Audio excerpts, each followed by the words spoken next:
Pasca erupsi besar Gunung Semeru pada Rabu 19 November 2025 yang memicu awan panas guguran hingga 13 km dan menaikkan status gunung menjadi level 4 awas, wilayah sekitar gunung api tertinggi di Pulau Jawa ini terus mengalami guncangan aktivitas vulkanik.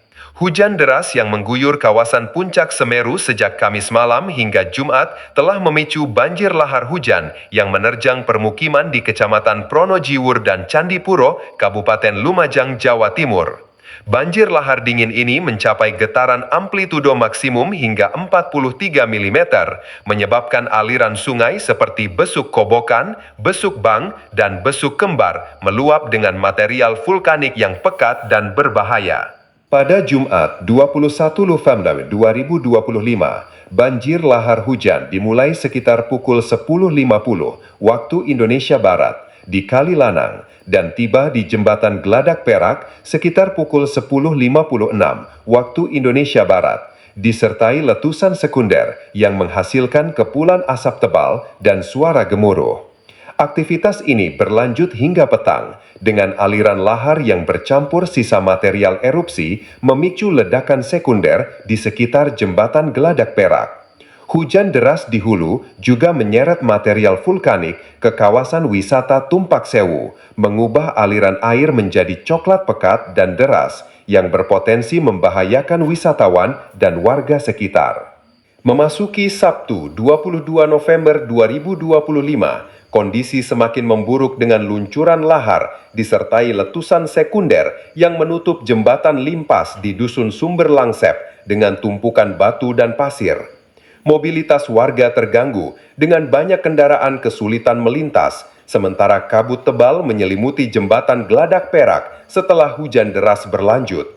Badan Geologi mencatat peningkatan aktivitas seismik termasuk 35 letusan dalam 6 jam pada hari keempat pasca erupsi utama, dengan potensi banjir lahar yang masih tinggi.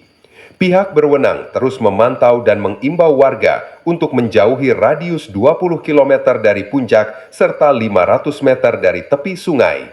Dampak erupsi dan banjir lahar ini telah merusak parah sekitar 200 rumah dan fasilitas umum di Desa Supiturang, termasuk Dusun Gumukmas dan Sumbersari, dengan sebagian bangunan rata dengan tanah akibat timbunan pasir dan batu vulkanik. Ratusan warga, termasuk sekitar 300 jiwa di Balai Desa Oro-Oro Ombo dan SD Negeri 2 Supiturang telah mengungsi sejak erupsi awal. Pada hari ketiga dan keempat, para pengungsi mulai mengalami gangguan kesehatan seperti sesak napas dan luka bakar, sehingga membutuhkan pasokan obat-obatan dan layanan medis darurat. Masyarakat di lokasi terdampak menunjukkan sikap tangguh dan waspada dalam menyikapi bencana ini. Banyak warga yang memberanikan diri kembali ke rumah mereka yang rusak untuk menyelamatkan barang-barang berharga yang tersisa, meskipun permukiman masih tertimbun material vulkanik.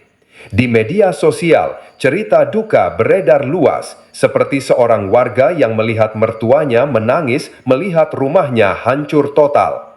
Namun, semangat gotong royong terlihat kuat. Tim gabungan TNI, Polri, dan relawan membantu evakuasi dan distribusi bantuan, sementara warga saling mengingatkan untuk menjauhi zona bahaya melalui pesan berantai dan siaran radio lokal. Seorang tokoh masyarakat setempat menyatakan, "Kami sudah terbiasa dengan Semeru, tapi kali ini kami lebih siap dengan pengungsian cepat dan memantau update dari pemerintah." Pemerintah daerah Lumajang bersama BNPB terus melakukan mitigasi, termasuk pembersihan material lahar dari jembatan dan sungai untuk mengurangi risiko banjir susulan.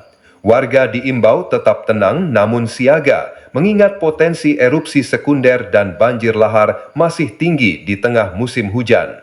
Hingga kini, tidak ada korban jiwa baru yang dilaporkan, tetapi pemulihan infrastruktur diprediksi memakan waktu berminggu-minggu. Portalika News melaporkan. Tetap pantau dan ikuti channel @Portalika News untuk informasi terbaru dan terkini. Jangan lupa subscribe, like, dan share. Sampai jumpa.